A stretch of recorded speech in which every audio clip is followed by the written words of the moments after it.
आपके साथ सोनिया चौहान। अपना उत्तर प्रदेश में आप सभी का स्वागत है। रुक करते हैं खबरों की ओर। लखनऊ में सीएम योगी आदित्यनाथ के सलाहकार अवनीश अवस्थी से हमारे चैनल हेड बृजमोहन सिंह रघुवंशी ने खास बातचीत की। वहीं आपको सुनाते हैं चर्चा में क्या कुछ खास रहा, सुनिए।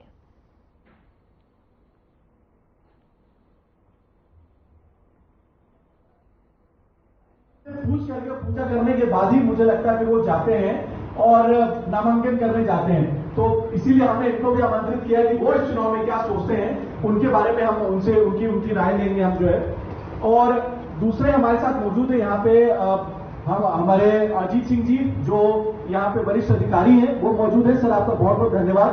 सपना जी हमारी महाप्रबंधक है और साथ में हमारे साथ यहाँ पे विशेष आमंत्रित हमारे गेस्ट हैं, उनका भी बहुत बहुत धन्यवाद। जिसमें मैं कमलावती सिंह जी का बहुत बहुत धन्यवाद देता हूं, क्योंकि गृहिणी जब वो घर से निकल के आती है तो अपने बहुत सारे कामों को छोड़ करके आती है। और दो हमारे साथ और खास मेहमान मौजूद हैं। मैम आपका भी लोगों का बहुत बहुत स्वागत है। संडे का दिन मिलता है, आप सब लोग काम करती हैं, आप भी जॉब करती हैं, लेकिन एक दिन मिलता है जिसमें आप अपने बच्चे को समय देती हैं, अपने परिवार को, उस समय से निकाल के आप यहाँ पे आई, तो आपका बहुत बहुत धन्यवाद। मैम आपका भी, आप एक गृहिणी है, संडे के दिन परिवार, बेटा, पति वो एक्सपेक्ट करता है कि आपको साथ में रहें और आपने अपना समय निकाल के आप यहाँ पे आई, उसके लिए भी बहुत बहुत धन्यवाद। सपना जी, मैं चाहता हूं कि मैं सेशन शुरू करूं, तो क्योंकि महाप्रबंधक से इसलिए पूछना पड़ता है क्योंकि सारे चेकों के दस्तखत इन्हीं के होते हैं, तो हम लोग शुरुआत करना चाहेंगे। मैम प्लीज तो फिर हम लोग शुरुआत करें। तो अब मैं सबसे पहले आमंत्रित करना चाहता हूं प्रभात त्रिपाठी जी, वरिष्ठ पत्रकार। सर प्लीज आप आइए और हम सीधे आपसे सेशन शुरू करें।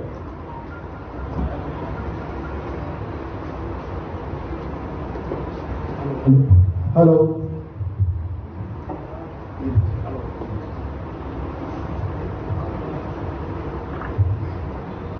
सर, सबसे पहले तो आपका बहुत बहुत धन्यवाद, आप यहाँ हमारे कार्यक्रम में आए।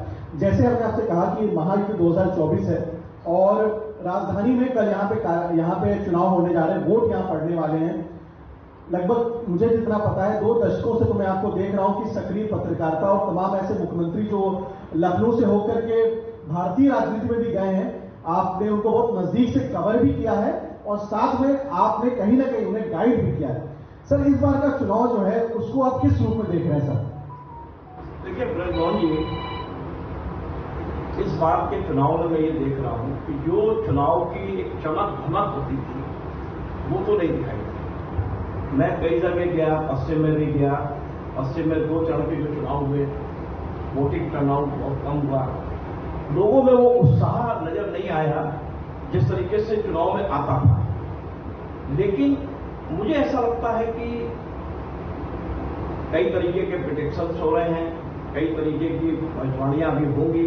4था चरण का चुनाव संपन्न हो गया है, लगभग 300 सीटों के ऊपर चुनाव हो चुका है। अब 162-163 सीटें बची हैं, जिसमें 3 चरण बचे हुए हैं। कल यहाँ राजधानी लखनऊ में मतदान है 14 सीटों पे 5वें चरण के चुनाव में। बड़े दिग्गजों की प्रतिष्ठा दांव पे लगी है। यहाँ लखनऊ से राजनाथ सिंह जी रक्षा मंत्री हैं, वो यहाँ से चुनाव लड़ रहे हैं। पड़ोस में अमेठी और रायबरेली है, जहाँ से स्मृति ईरानी जी हैं, और रायबरेली से एक मां की पैतृक सीट राहुल गांधी को दी गई है, जो कांग्रेस के एक मुमताज हैं, कांग्रेस के बड़े नेता हैं। तो ये जो पूरा चुनाव का मैं जो 2024 का पूरा देख रहा हूं, वो मुझे ऐसा नजर कहीं नहीं आया कि नेताओं के जो जनता के बीच एक संवाद होना चाहिए था, वो संवाद चाहे वो डेवलपमेंट विकास के नाम पे हो, चाहे वो देश के एक उत्थान के लिए हो, वो कहीं ना कहीं जब मंच चुनाव के सस्ते हैं तो कहीं ना कहीं वो भाषा का, जैसे कहते हैं कि भाषा का एक भ्रम का जाल वो जनता के बीच डाला गया पिछले 3-4 चरण में। अब जो चुनाव की जो गर्मी थोड़ी सी लू के बाद, क्योंकि इस समय लू का मौसम चल रहा है, वोटिंग टर्नआउट कम भी हुआ है, इसका कारण भी हमारे मौसम के आधार पर हो सकता है। लेकिन मुझे ऐसा लगता है कि जो चुनाव की एक जिसे कहते हैं, जो मैंने 90 के बाद जो चुनाव दिखे, उस चुनाव में जिस तरीके से नेता लड़ते थे चुनाव, मुझे वो कहीं नजर नहीं आया कि वो भाषा का बड़ा तरीके की भाषाएं अब देश के सामने आ रही हैं, चाहे वो बड़े लेवल पे हो मंच पे या छोटा नेता हो, तो ये कहीं ना कहीं निराशा का एक कारण है। और मुझे ऐसा लगता है कि अभी बहुत चीजों में सुधार की आवश्यकता है, क्योंकि हमारे चुनाव आयोग ने बहुत मेहनत की है कि मतदाता अपने घर से निकले, और बड़े बड़े नेताओं ने भी अपील की है कि पहले मतदान फिर जलपान। तो मुझे 4 चरणों के मतदान में कुछ निराशा नजर आई, और ये लोकतंत्र के लिए एक अच्छे संकेत नहीं है, क्योंकि मतदान हर 5 साल में एक वोट देने का जो एक हमारा एक जो मौका मिलता है, एक नई सरकार और एक अच्छी सरकार चुनने का, वो कहीं ना कहीं जनता के बीच मुझे ऐसा लगता है कि जो निराशा है उसको कहीं ना कहीं और आशा में परिवर्तित करने के लिए, उनको जागरूक करने के लिए, उनको बताने के लिए कि आप निकले मतदान करें। तो मेरी तो सबसे पहले साधना न्यूज के चैनल के माध्यम से पूरे देश के जो बचे हुए जो 3 चरण हैं और डेवलपमेंट की बात जब हम करते हैं तो नेशनल फोरम में वहां की मीडिया में जो परसेप्शन है, मैं चाहता हूं कि एक बार आप उसके विषय में अगर कोई सवाल आप ले सकें, क्योंकि ये ऑडियंस के बीच में से सवाल आना चाहिए। और हम पहला सवाल एक आपकी तरफ से खासतौर से कि नेशनल मीडिया में जो सर ने बात कही, और आप मनमोहन जी एक चीज पर मैं जरूर सवाल लेने से पहले कहना चाहूंगा, आपने एक सूचना विभाग के बारे में बात की। आज की तारीख में वर्ल्ड ओवर अगर लीडर्स देखे जाए, और अभी आपने अपने प्रधानमंत्री को मीडिया से इंटरेक्ट करते हुए देखा होगा, मैंने तो नहीं देखा कि पूरे विश्व के जो बड़े बड़े देश हैं उसमें कोई ऐसा लीडर है जो मीडिया के हर चैनल से इंटरेक्ट कर रहा हो। और मैं योगी जी के लिए, मुख्यमंत्री जी के लिए कहूंगा कि पहली बार जब उनका हमारा जो है किसी चैनल से 2-3 चैनल्स के साथ इंटरेक्शन की बात आई, तो हमने उनसे कहा कि सर क्वेश्चन मंगा लें, डिटेल्स मंगा लें। बोले उसको चिंता करेंगे। हम लोगों ने कहा राम मंदिर पर कोई अगर प्रश्न पूछेगा तो क्या होगा, बोले करते ही चिंता नहीं करो। ये जो कन्विक्शन होता है नेशनल लीडर में, इसके योगी जी में जो हमने देखा है, एक कन्विक्शन है कि जब आप मीडिया से इंटरेक्ट करते हैं, अभी आपने हाल में देखा होगा एक शादी का जो है आपकी अदालत में देखा होगा, तो हर प्रश्न का उत्तर बिल्कुल सही और सटीक। तो ये इंफॉर्मेशन सेक्रेटरी होने के नाते मैं कह सकता हूँ कि ये तभी संभव है जब आपने जमीन पर काम किया हो, जमीन पर लोगों से जो है इंटरेक्ट किया हो। कौन देश में कौन चीफ मिनिस्टर है जो सुबह 7 बजे जो है 8 बजे जनता अदालत करता और दरखास्त करता है? ऐसा संभव है। ये जो एक काम करने का जो जोश है और फिर फीडबैक लेने का जो एक सिस्टम है, जब इस टाइप को लीडर प्राप्त करता है तभी ये संभव है कि जो प्रश्न पूछो उसका उत्तर देते हैं और विजन बिल्कुल क्लियर है कि हम अपने देश प्रदेश को आगे कैसे दिखाएं। हम कह सकते हैं ना कि जब नवरत्नों की बात होती थी, जब जिस राजा के पास, मैं राजा तो नहीं बोलूंगा, तो महाराज तो हम उनके एक पद के नाते कहते हैं, लेकिन जिस चीफ मिनिस्टर के पास ऐसे रत्न होंगे तो जाहिर सी बात है वो रोशनी तो वहां तक पहुंचेगी। सपना जी कोई आपका सवाल हो, उसके बाद हम ऑडियंस से 1-2 सवाल लेकर के सर से सेशन बैठकर करेंगे। सर वैसे तो हम यहाँ लोकसभा चुनाव की बात करने के लिए बैठे हैं, लेकिन खासतौर पर अगर हम उत्तर प्रदेश की बात करते हैं तो महिलाओं को लेकर, मैं उत्तर प्रदेश बहुत पहले से आती रही हूँ, महिलाओं को लेकर जो बदलाव आया है और जितनी खुल के हम लोग चल पाते रोड पे, ऐसा पहले नहीं था, मैंने खुद महसूस किया। बस उसी पर मेरा सवाल है कि आप गृह विभाग में भी रहे तो इतना सेफ्टी आप देखिए जो आपने प्रश्न किया उसको मैं जड़ से उत्तर देता हूँ। अगर किसी प्रदेश में कानून व्यवस्था बेहतर होती है, वो तभी बेहतर हो सकती है जब इस तरह से गुंडे, माफिया, जितने भी क्रिमिनल एलिमेंट्स हैं उनको कंट्रोल में लाया जाए। क्रिमिनल एलिमेंट सबसे पहले किसको प्रभावित करते हैं? समाज के कमजोर लोगों को, समाज में व्यापारियों को, सड़क पर चलती महिलाओं को, स्कूल के सामने निकलती हुई छात्राओं को, इनको जो है प्रभावित करते हैं। मुख्यमंत्री जी ने पहले दिन से तय किया कि 0 tolerance to crime and criminality. 0 mean 0। And दूसरा उन्होंने कहा कि प्योर रूल ऑफ लॉ। तो मुख्यमंत्री जी का जो ये महिला सुरक्षा और महिला सशक्तिकरण और इस पूरे जो एस्पेक्ट को 50% हमारा जो है महिलाएं हमारे। चलिए फिलहाल वक्त तो चला एक छोटे से ब्रेक का। ब्रेक के बाद जल्द होगी मुलाकात।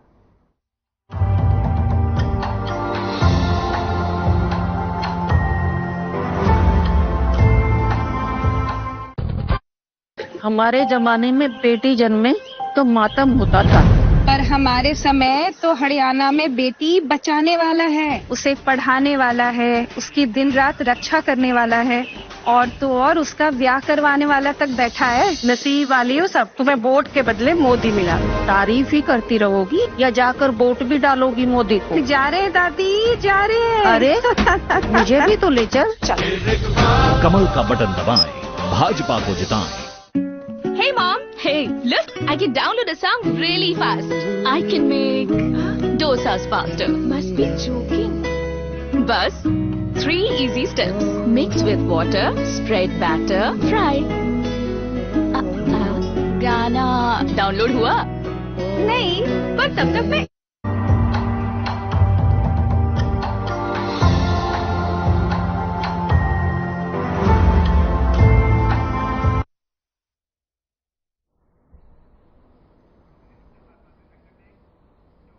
ब्रेक के बाद आप सभी का एक बार फिर स्वागत है। सीधे लिए चलते हैं आपको लखनऊ, जहां पर अवनीश अवस्थी से खास बातचीत और क्या कुछ चर्चा हुई, आइए आपको सुनाते हैं। हमारा जो है महिलाएं हमारे प्रदेश में है, लड़कियां हमारे प्रदेश में है, उस पर विशेष काम किया। 118 से अधिक कोर्ट्स महिलाओं के क्राइम्स और बच्चों के क्राइम्स के नए प्रदेश में स्थापित हुए। आज कल परसों में देख रहा था, महीनों से मैं देख रहा हूं, सालों से देख रहा हूं कि किसी भी मामले में, रेप के मामले में, मर्डर के मामले में, कोई भी मेजर क्राइम के मामले में यूपी का स्थान जो है 18वां, 20वां या मे बी 30वां स्थान आ गया है। मतलब ये आपकी लोएस्ट है। ये पॉसिबल तभी हुआ है जब हमारे प्रदेश की जो पुलिस व्यवस्था है, जो यूपी पुलिस है, ये पूरे विश्व की सबसे बड़ी पुलिस है। इसकी 3 लाख से संख्या बढ़ाकर 4.5 लाख की गई। इसमें महिलाएं 10,000 से बढ़ाकर 20,000 महिलाएं और जोड़ी गई। विमेन कांस्टेबल 30,000 महिलाएं हो गई। इसकी जो है टेक्निकल साइड में, साइबर में, फॉरेंसिक में, वेपनरी में इसको टेक्निकली और मजबूत किया गया। इसके इंफ्रास्ट्रक्चर के लिए नए थाने, नए पुलिस स्टेशन, नई पुलिस के वाहन, तो ये इंफ्रास्ट्रक्चर पूरा बढ़ाया गया। और फिर एक बहुत महत्वपूर्ण चीज थी जो महिला सशक्तिकरण पर आपने बात की, फोकस ऑन विमेन। तो हर गांव में महिला बीट कांस्टेबल बनाई गई, हर थाने में महिला डेस्क बनाई गई। इसके साथ साथ जो है महिलाओं के अपराध को रोकने के लिए जो हेल्पलाइन है 1090, उसको 112 से कोऑर्डिनेट करा के उसको और मजबूत किया गया। और साथ ही साथ जो है प्रोसिक्यूशन विंग को भी इतना मजबूत किया गया कि आज की तारीख में क्रिमिनल को मालूम है कि अगर उसने क्राइम कमिट किया है तो वो छूटेगा नहीं और बचेगा। और साथ ही साथ ये भी किया कि जिन माफिया, जिन गुंडे बदमाशों ने 100 मुकदमे, मैं जान रहा हूं उन जनपदों में, मैं जिलाधिकारी रह के आया हूं, 100 मुकदमे एक मामले में भी कन्विक्शन नहीं। आज हर मामले में जुडिशरी का पूरा मजबूत सहयोग मिला, हाईकोर्ट का सहयोग मिला, डिस्ट्रिक्ट कोर्ट का सहयोग मिला। जब एक हो जाए, जब देश की जुडिशरी एक हो जाए, देश का पॉलिटिकल लीडरशिप एक हो जाए, प्रदेश का लीडरशिप, चीफ मिनिस्टर एक हो जाए, जब प्रदेश का एडमिनिस्ट्रेशन और ब्यूरोक्रेसी, हम जैसे अधिकारी एक हो जाए, प्रदेश की पुलिस एक हो जाए, ये मुख्यमंत्री जी की सोच और प्रधानमंत्री जी का जो आशीर्वाद है उसके तहत हुआ है। फिर मुख्यमंत्री जी का ये था कि हम बुंदेलखंड के लिए जरूर हमें अच्छा इंफ्रास्ट्रक्चर देना है। बुंदेलखंड को भी, एक्सप्रेसवे को भी प्रधानमंत्री जी ने शिलान्यास करके उसका उद्घाटन किया। वो भी काम शुरू हो गया और समय से पहले पूरा हुआ। आज बुंदेलखंड एक्सप्रेसवे पूरे बुंदेलखंड के क्षेत्र को, वहां के औद्योगिक विस्तार के क्षेत्र को भी आगे बढ़ा रहा है। और फिर मुख्यमंत्री जी का कुंभ के पहले एक निर्देश था, निर्णय था कि हम पश्चिम को पूरब से जोड़े। और तब उन्होंने गंगा एक्सप्रेसवे जो पहले एक बार प्रयास की गई थी और सफल नहीं हुए थे, उसका एक नया खाका तैयार करके, जहां दिल्ली से मेरठ 16 लेन का एक्सप्रेसवे खत्म होता है, उसी पॉइंट से गंगा एक्सप्रेसवे को शुरू करके प्रयागराज तक ले जाने का निर्णय कुंभ में लिया। वो सबसे बड़ा प्रोजेक्ट उत्तर प्रदेश का 45 से 46 हजार करोड़ का है। वो कार्य भी बहुत, मुझे खुशी बताने में, बहुत तेजी से हो रहा है। और उसके जो निर्माण कार्य है लगभग 40-45% ऑन एन एवरेज चारों उसके जो पार्ट्स है वो कंप्लीट है। कोशिश हमारी ये है कि 2025 तक उस कार्य को हो जाएगा। ये जो एक्सप्रेसवेज का नेटवर्क अब पूरे उत्तर प्रदेश में आया है, तो विदेशी भी आते हैं, देश के अन्य भाग से जब लोग आते हैं तो निश्चय ही उसका बहुत फर्क पड़ता है। आज अगर अयोध्या आपको जाना है तो आप पूर्वांचल एक्सप्रेसवे से होकर अयोध्या अगर जाइए तो 1.25 घंटे में जो है आप अयोध्या पहुंच जाएंगे। आज जो है आजमगढ़ आपको जाना है तो 2-2.25 घंटे में आप आजमगढ़ पहुंच जाएंगे। और एक मुझे बताने में खुशी है कि गर्मी का मौसम है, बच्चों की छुट्टियां हैं। आजमगढ़ में बहुत ऐसे परिवार हैं जो दिन में सुबह आजमगढ़ से निकले, यहाँ पर विभिन्न मॉल्स में अपने बच्चों को घुमाया और यहाँ पर एंजॉय किया और शाम तक उसी एक्सप्रेसवे के माध्यम से वापस चले जाते हैं। उद्योग भाग जो है हमारे जो औद्योगिक विभाग का पूरा व्यवस्था है, मुख्यमंत्री जी ने कहा है कि इन एक्सप्रेसवे के किनारे अब नए नए औद्योगिक क्षेत्र स्थापित हों। मुझे बताकर खुशी है कि इन एक्सप्रेसवे के किनारे लगभग 30 औद्योगिक क्षेत्र और बन रहे हैं, जो प्रधानमंत्री जी ने अभी हाल फिलहाल पिछले साल इन्वेस्टर समिट उनके सामने हुआ, उन्होंने उस इन्वेस्टर समिट का शुभारंभ किया। 40 लाख करोड़ से ज्यादा के प्रस्ताव आए और फिर इस साल मंदिर के उद्घाटन के मंदिर की प्राण प्रतिष्ठा के बाद फरवरी में ग्राउंड ब्रेकिंग जो 10 लाख करोड़ से ज्यादा की हुई। मुख्यमंत्री जी का ये जोर है कि अब इन सभी प्रस्तावों को आगे बढ़ाने के लिए इन एक्सप्रेसवे के किनारे भूमि को जो है प्रॉपरली उसको लेकर विकसित किया जाए। तो ये पूरा एक जो खाका और एक जो पूरी रूपरेखा और एक जो पूरे विकास की गाथा है, तो कहीं न कहीं ये एक्सप्रेसवे उसकी रीढ़ की हड्डी है और इसको प्रदेश को आगे ले जाने में लाभ है। सर, एक बात खास तौर से मैं अपने दर्शकों को यहाँ बताना चाहता हूँ, क्योंकि जब विकास का स्तर इतना हो चुका है कि मुझे लगता है कि शायद अकेले हमारे वरिष्ठ अधिकारी अवनीश अवस्थी जी भी उसको शायद समय कम पड़ जाए हमारे लिए। लेकिन एक बात, क्योंकि विकास का स्तर मार्च 2017 के बाद से उत्तर प्रदेश में बहुत तेजी से बढ़ा सर। जो ये जो चीफ मिनिस्टर हैं, हम जब दिल्ली में बैठते हैं बातचीत करते हैं, तमाम वहां भवन हैं, चाहे वो हरियाणा भवन है या हम हिमाचल भवन की बात करें, हम मध्य प्रदेश भवन की बात करें, बहुत सारे चीफ मिनिस्टर्स आते हैं तो हम उन्हें बहुत आराम से खाते हैं पीते हैं। लेकिन जब यूपी के चीफ मिनिस्टर आते हैं हमने वो कभी बैठे ही नहीं देखा। And he is such a difficult chief minister. Sir, तो ये हमारे दर्शक जरूर जानना चाहेंगे, ऐसे मुश्किल चीफ मिनिस्टर के साथ आप 2017 से लेकर अब तक कैसे काम कर पा रहे हैं सर? देखिए, ये चीज मैं तो एक पूरा चेंजिंग सिनेरियो देख रहा हूँ। मैं 1987 में आया, फिर हम लोग फील्ड में रहे, जिलों में लगभग 8 से 9 साल रहे, 7 जनपदों में जिलाधिकारी के रूप में रहे। इस प्रदेश के हर चीफ मिनिस्टर के साथ काम करने का मौका मिला। बदायूं में मैं था तो उस समय जो है 2 चीफ मिनिस्टर्स का जो है मैं रिटर्निंग ऑफिसर भी रहा। तो पहले क्या था कि जो पॉलिटिकल पर्सनालिटीज थे, सीएम्स थे, इवन प्रधानमंत्री के लेवल पर अगर हम देखें तो एक अलग सोच थी, एक पॉलिटिकल लोग, पॉलिटिकल दिग्गज। आज की तारीख में अगर आप अपने प्रधानमंत्री जी को देखें, हम लोग ने उन्हें क्लोजली वॉच किया जब वो गुजरात में चीफ मिनिस्टर थे। हम लोगों ने उनको बहुत ही क्लोजली वॉच किया है जब वो प्राइम मिनिस्टर 2014 में बने।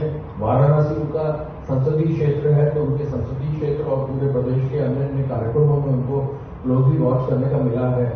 और हम इंटरनेशनल लेवल पर भी देखते हैं, इतनी मेहनत करने वाला जो है कोई व्यक्ति दिखता नहीं। हम लोग को खुद इंस्पिरेशन होती है कि जो व्यक्ति 24 घंटे काम कर रहा है, 366 दिन काम कर रहा है, कभी।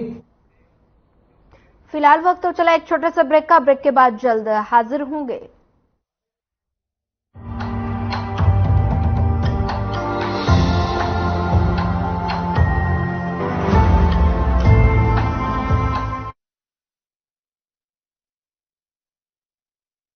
चाचा, नौकरी लग गई है। दो कड़क चाय बना दो। मोदी जैसी कड़क चाय ना, जब पानी उबालता हूँ तो भाई भतीजावाद, क्षेत्रवाद, जात पात सब खत्म हो जाते हैं, और जब अदरक कूटता हूँ तो समझो चमचों और बिचौलियों की कुटाई हो रही हो। मेहनत की आग में चाय पकती है, सारे खर्चियाँ और पर्चियाँ छन के अलग हो जाती हैं। अभी तो हरियाणा के युवाओं को मेरिट पे नौकरी मिल रही है। मोदी जी को वोट देने का कड़क रीजन दे दिया चाचा ने। कमल का बटन दबाएं, भाजपा को जिताएं।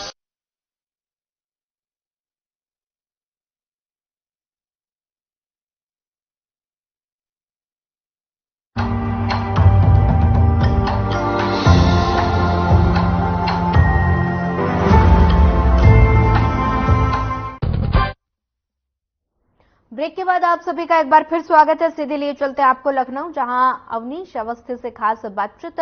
यूपी के सीएम के सलाहकार अवनीश, कई मुद्दों पर खास चर्चा की गई, क्या कुछ कह रहे हैं आइए आपको सुनाते हैं। तो मॉडल सेट किया है, इसका निश्चित ही फर्क पड़ा है, और यही कारण है कि यूपी का जो डेवलपमेंट दर है वो इंडिया से भी आगे है। इंडिया का डेवलपमेंट दर तो आपको मालूम है कि अभी कल परसों का तो आया है कि वर्ल्ड की फास्टेस्ट ग्रोइंग बिग इकोनॉमी है, तो यूपी भी इंडिया में one of is the fastest growing economy, जहां वर्ल्ड में इंडिया 5वें स्थान से लेकर अब 3रे स्थान पर 2027-28 बहुत जल्दी हो जाएगा। मुख्यमंत्री जी का लक्ष्य है कि यूपी को $1 ट्रिलियन इकोनॉमी ले जाना है। हम 2रे स्थान पर हैं, इसको पहले स्थान पर ले जाएं। हमारी पॉपुलेशन इतनी है कि हम 5th largest 6th largest country of the world है। हमारा यूथ इतना ट्रेंड है, उसको हमको आगे ले जाने की जरूरत है। ये एक पूरा जो लक्ष्य है, इसमें जब हम देखते हैं प्रधानमंत्री जी को, मुख्यमंत्री जी को, तो निश्चय ही हमको लगता है देश प्रदेश मजबूत हाथों में है, और देश और प्रदेश और मजबूत होता जाएगा। अपने प्रदेश के हर नागरिक को कहीं न कहीं किसी न किसी रूप में हर तरह से उसको लाभ दे सकते। मैं एक बात अपने दर्शकों से और बताना चाहता हूँ, खासतौर से जो विभिन्न चैनलों पे वो मुझे सुन रहे हैं और देख रहे हैं सर के साथ में, क्योंकि सर इससे पहले के जो मुख्यमंत्री थे सर, वो उनके बारे में जब मीडिया में चर्चाएं होती थी तो बहुत अच्छे वे में नहीं आती थी। मुख्यमंत्री जी को 2017 के बाद वो पदभार ग्रहण करते हैं तो उनको प्रमुख सचिव सूचना के तौर पर अवनीश अवस्थी जी मिलते हैं। और सर इससे पहले मुझे नहीं आता कि इतनी पुरानी तो मेरी पत्रकारिता नहीं कि आप डायरेक्टर इन्फॉर्मेशन या कभी आप सूचना से जुड़े भी रहोगे, लेकिन सबसे डिफिकल्ट डिपार्टमेंट जिससे लोग डरते हैं वो विभाग आपने संभाला, और उसके बाद से जो योगी आदित्यनाथ जी की जो छवि बनी, और खास तौर से जो डेवलपमेंट्स यूपी में हुए सर, गुजरात मॉडल छवि बनी, और खास तौर से जो डेवलपमेंट्स यूपी में हुए सर, गुजरात मॉडल जो था सर, वो भी हमें जब सरकार भाजपा की नहीं थी तो उतना प्रदर्शित नहीं होता था, खासतौर से सरकार बनने के बाद दिखा। लेकिन यूपी का जो मॉडल है, जो डेवलपमेंट का मॉडल है सर, वो बहुत कुछ देखने को मिले, ना कि देश में लेकिन देश के बाहर भी सर। देखिए यूपी में जो डेवलपमेंट मॉडल है और प्रधानमंत्री जी का मार्गदर्शन है, मुख्यमंत्री जी का जो है पूरा एफर्ट है, ये कह लीजिए इट इज फॉर्चुनेट कि उत्तर प्रदेश में केंद्र की सरकार और राज्य सरकार एक है। ये डबल इंजन जो कहा जा रहा है, it is not just a slogan, it is an actual thing which is working on the ground. कभी भी उत्तर प्रदेश में 2017 से पहले मेरे जान में तो कभी ऐसा हुआ नहीं कि केंद्र और राज्य की सरकारों में इतना अच्छा कोऑर्डिनेशन रहा हो जितना अच्छा आज का कोऑर्डिनेशन है। आज की तारीख में प्रधानमंत्री जी एक निगाह से इशारा करते हैं और प्रदेश में मुख्यमंत्री जी उसको इंश्योर करते हैं कि ग्राउंड पर काम हो। मुझे तो एक प्रोजेक्ट के बारे में जानकारी है जो हम ही लोगों ने उसको धर्मार्थ कार्य की, तो क्या इतनी जल्दी इतना खूबसूरत इतना इम्पैक्टफुल कोई प्रोजेक्ट हो पाता। आज अयोध्या के बारे में रोज चर्चा हो रही, राम मंदिर के बारे में रोज चर्चा हो रही। क्या ये जो पूरी कहानी राम मंदिर की, मैं तो वहां कलेक्टर भी रहा हूं हैदराबाद अयोध्या में 97-98 में, मैं नहीं सोच सकता था कि कभी ऐसा होगा कि अयोध्या से इंटरनेशनल फ्लाइट्स चलेगी, और प्रधानमंत्री जी ने उसका भी शुरुआत किया। कि ये जो मेरे ही सामने, हम लोग भी अच्छे बैकग्राउंड से, इंजीनियरिंग बैकग्राउंड से, IIT कानपुर में पढ़े हुए हैं, हम लोग भी सोच रखते हैं ऑफिसर के रूप में, लेकिन हम लोगों की सोच से भी परे था कि अयोध्या में इंटरनेशनल एयरपोर्ट होगा, अयोध्या में पूरे देश की ट्रेनें आएंगी, वंदे भारत टाइप की फास्ट ट्रेन आएगी जो 5 से 6 घंटे में जो है दिल्ली से अयोध्या सीधे पहुंचा देगी। कल 70-80 लोग का एक ग्रुप आया, पूर्व राष्ट्रपति जी के साथ पूरी ग्रुप आया, पूरी ट्रेन से आया, और आज ट्रेन से कल ट्रेन से निकल गया, एक दिन में आया, एक दिन में निकल भी गया। ये कभी सोचा नहीं जा सकता था। 2017 में जब मुख्यमंत्री जी आए तो वो खुद संत है, खुद जो है इस पीठ के अध्यक्ष है, पूरे राष्ट्रीय स्तर पर भी उस पीठ के जो है अध्यक्ष है। लेकिन उन्होंने एक चीज हम लोगों को कहा, अफसरों के बीच में बैठ के कहा कि आप लोग अपने प्रदेश का पोटेंशियल अचीव नहीं कर रहे, 1% भी पोटेंशियल नहीं अचीव कर रहे हैं, जितना अयोध्या, काशी, मथुरा, वृंदावन, आप विंध्याचल, आप बुद्धिस्ट पूरा सर्किट ले लें। तो ये सोच के बाद एक एक करके प्रोजेक्ट आगे बढ़े। अयोध्या में पहली बार जब दीपोत्सव हुआ, मुख्यमंत्री जी ने दिए जलाने का निर्देश दिया और दीपोत्सव का आयोजन हुआ उत्तर विभाग और वहां के प्रशासन से, मुझे याद है कि पूरा विश्व रुका और 650 चैनल ऐसे थे पूरे विश्व के जिन्होंने पहली बार कवर किया। और जब प्रधानमंत्री जी 2023 में अयोध्या में दीपोत्सव में गए, लाखों खबरों की ओर और फिलहाल इस बुलेटिन में ज्यादा खबरों के लिए